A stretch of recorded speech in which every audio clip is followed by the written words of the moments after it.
নমস্কার, শুভ সকাল সবাইকে। আবার একটা রেসিপি নিয়ে চলে এসেছি। তো আজকের রেসিপি হচ্ছে নিরামিষ নবরত্ন। তো চলো দেখিয়ে দিই তোমাদের নিরামিষ নবরত্ন বানানোর জন্য কি কি উপকরণ নিয়েছি। এখানে আমি 9 রকমের সবজি নিয়েছি। বিট, বিনস, সিম, গাজর, মটরশুঁটি, বেগুন, আলু, ফুলকপি, মূলো। এবার সবজিগুলি কেটে ভালোভাবে আমি ধুয়ে নেব। এবার এদিকে 2টি কাঁচা লঙ্কা, কিছুটা আদা বেটে নেব। এবার কড়াইয়ের মধ্যে একটু তেল দিয়ে 2টো শুকনো লঙ্কা, একটু ফড়ং, একটু কস্তুরি মেথি আর একটু হিং দিয়ে ভালোভাবে ফুলকপিগুলি ভেজে নেব।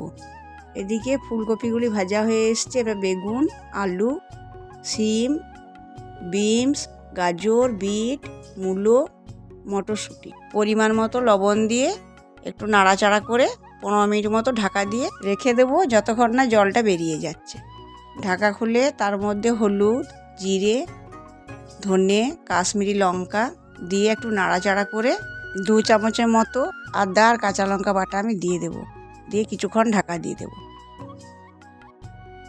এবার ঢাকা খুলে একটু চিনি আর উপর থেকে গরম মশলা ছড়িয়ে একটু ভেজে নামিয়ে নিলে রেডি নিরামিষ নবরত্ন। ভাত বা রুটি সব কিছুর সাথেই ট্রাই করে দেখতে পারো এই নিরামিষ নবরত্ন। আর আমার ভিডিওটি যদি তোমাদের ভালো লেগে থাকে তাহলে অবশ্যই একটি লাইক এবং সাবস্ক্রাইব করে দিও।